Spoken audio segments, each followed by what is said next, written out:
Hey everybody, Newleaf here, and today we're here to talk about the Brony Manual, a book released a few weeks ago. This is made by HASBRO, everybody, and this is where they tell us what they thought about us as bronies and how bronies actually came to be as a whole subculture and changed a franchise, as it says here. We're going to talk about this sort of origin story, but also understand how Hasbro has looked at us for the past many years. But also, sort of towards the halfway point of this, we're going to see a lot of fan work, a lot of art, a lot of creativity, a lot of things that bronies have made over the past decade are also listed in this book, so let's dive right into this, ponies. So it begins by just basically describing the story of how a franchise has been redefined by a deeply passionate audience. That is a very important point, so yeah, this is important. Should we spam them? We should not spam them, but here we go. We have a few interesting pictures to start this, but the most important section to start us off with is here.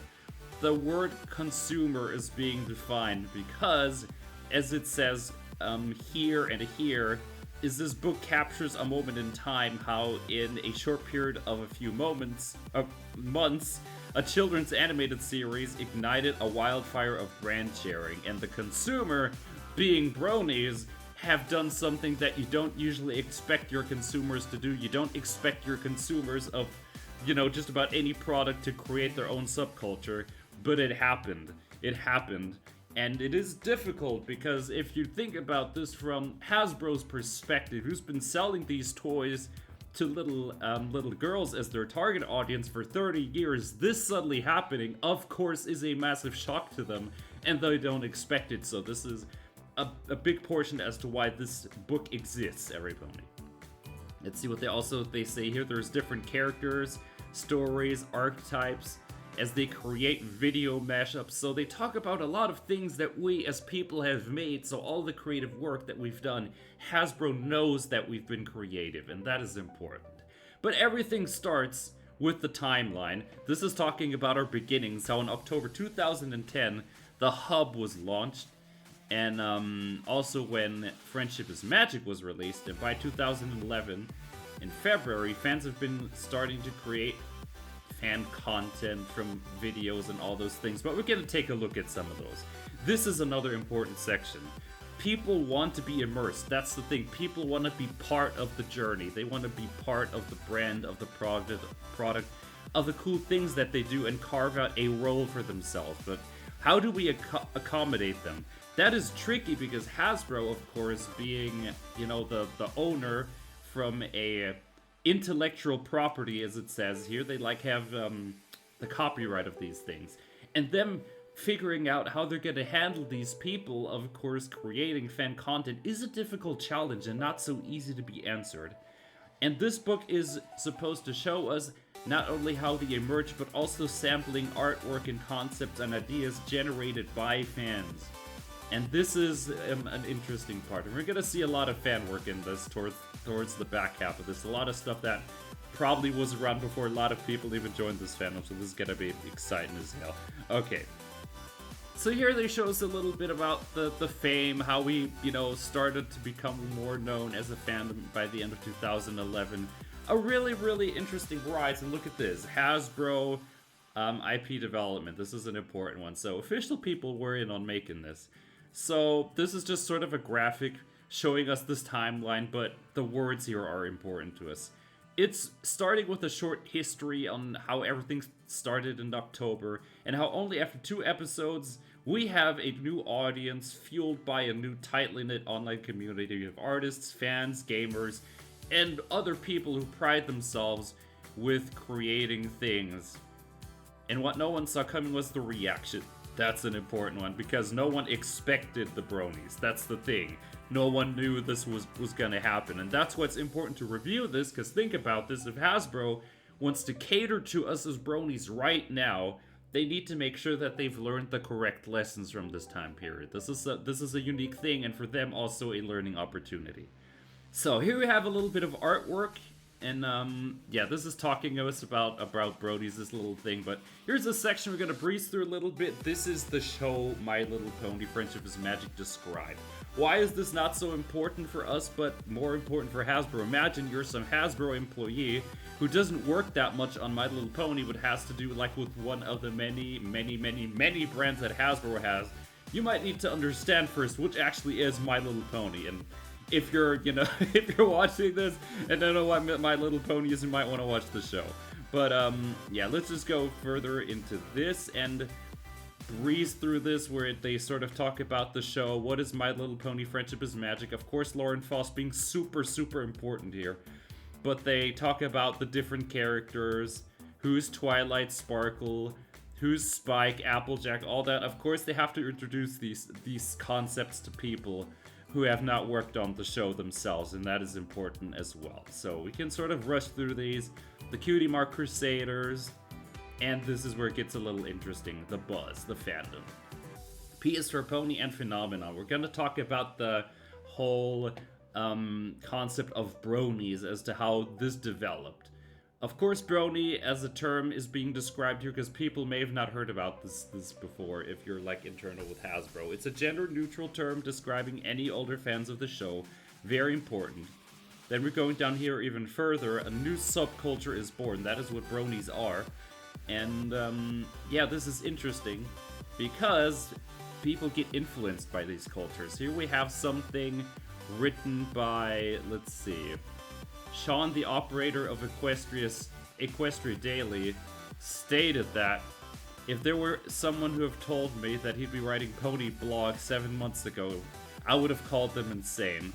They also talk about 4chan, so they know our origin story pretty well, and even Lauren Foss, the creator herself, also got in on this and learned about it. And it's nice and cool to see how everyone sort of got involved at the beginning and how it ultimately started to grow as it did. So we're gonna go a little further down. Show fans are creating their own content. That is also very curious, is because us fans have started to make our own content. That is also something you don't expect that usually happens. And we get to learn about this here. The fandom. Who is the fandom? A self-proclaimed demographic. There's never been a fan base quite like ponies, and this statement right here is one of the prime reasons a book like this even is created, because they need to understand what the hey happened. And here we see some more beautiful pictures, boy bronies, and they value their special gift irony. We have some memes in here. Then of course, further down, we're gonna start speeding this up a little bit. We have the Pegasisters. Let's see if we get to this. But seriously, look at the mini games that are in here as well. We're going to get to see all of that in the sort of second half of this. We get to learn about the Pegasisters, or Brony Girls as the game called it.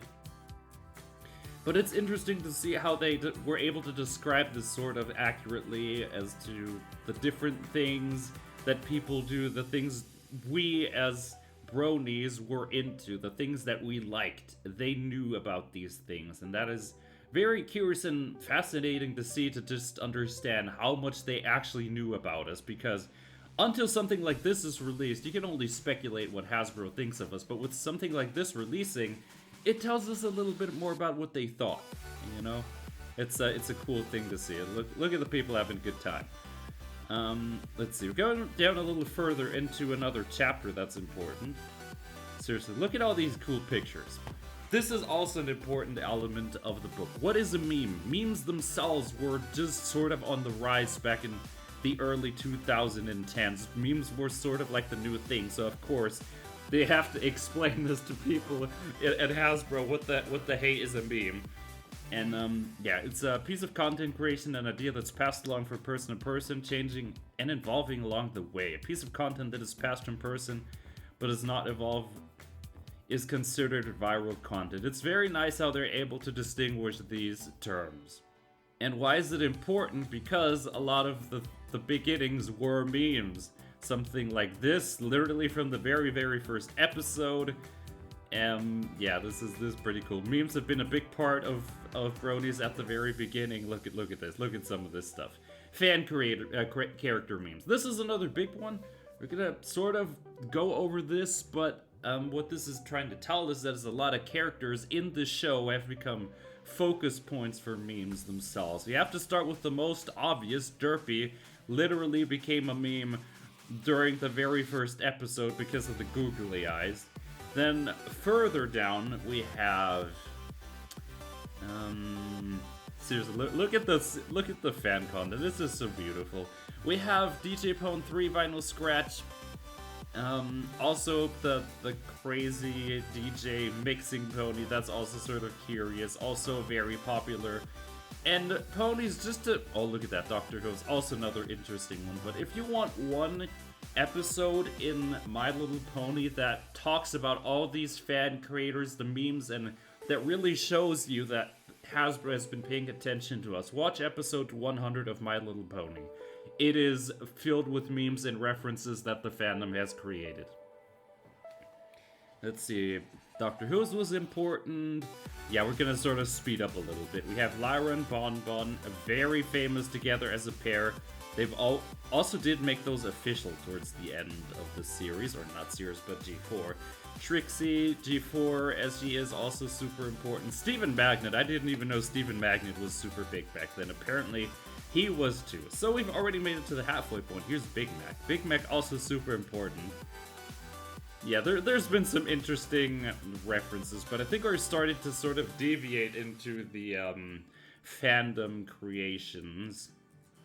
Bronies is 20% cooler now. There's been, look at that. Rainbow Dash car. I've seen so many Ponified cars in my time. It's just wild, but so cool to see still.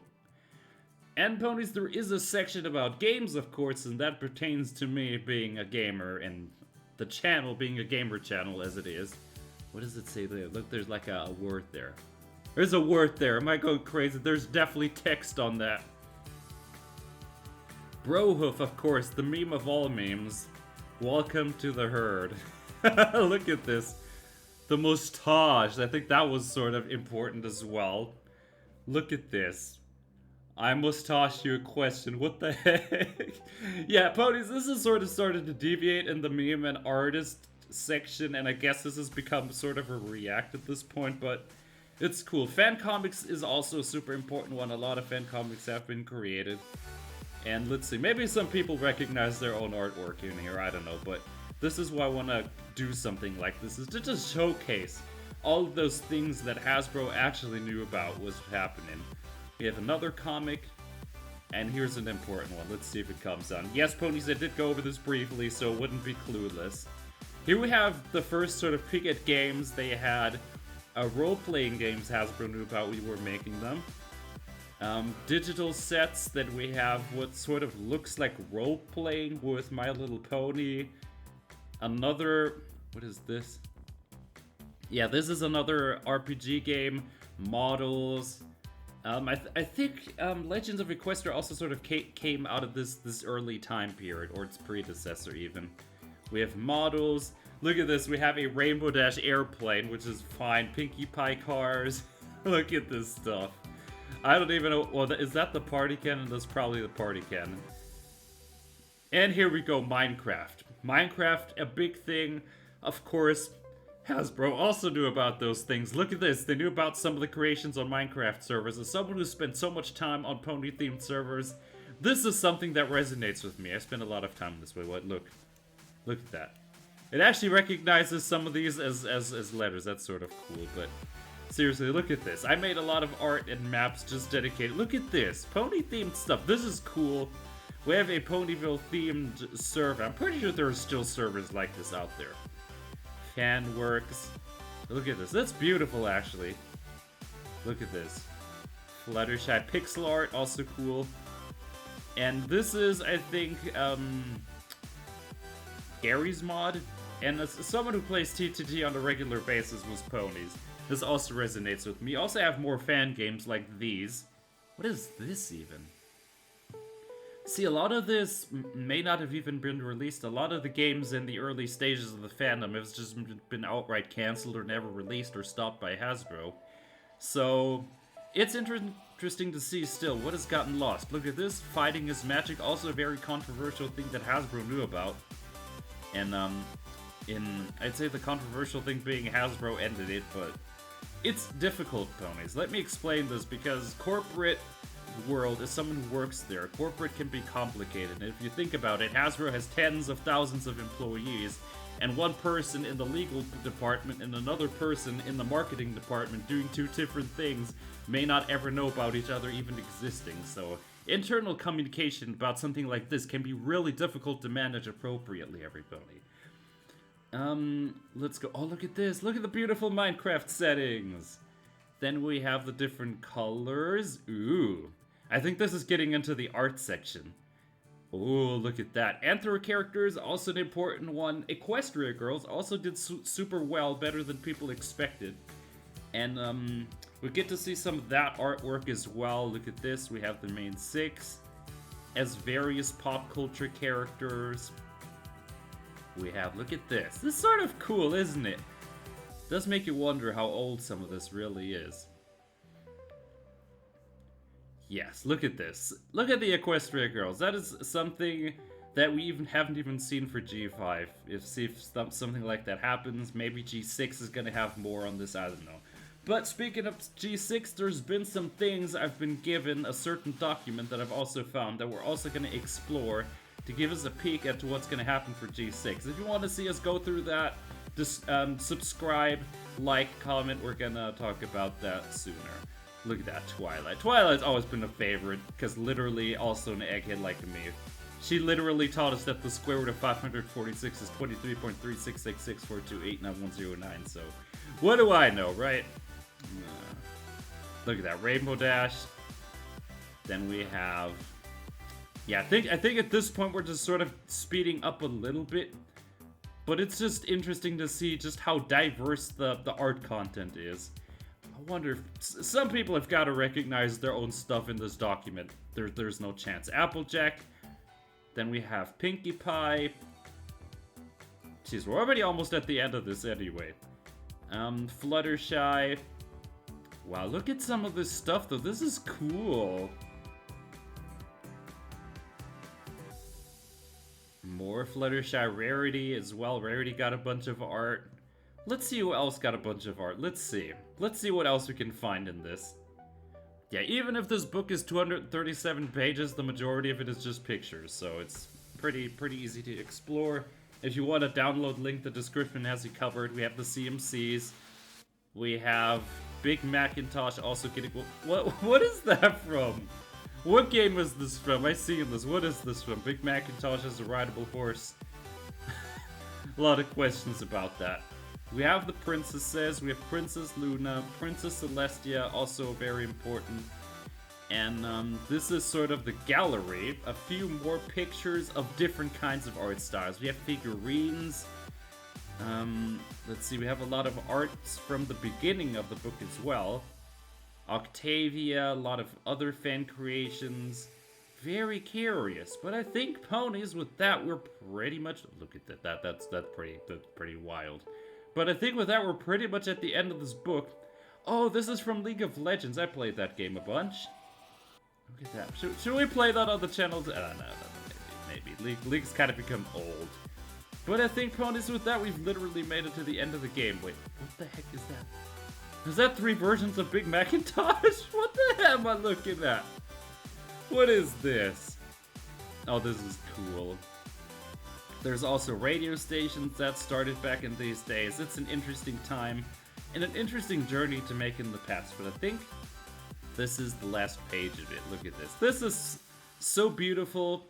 And it's nice to see this inside scoop. What an interesting view. And with that, we've made it to the end of the book. What did you think about this? What was your favorite part of it?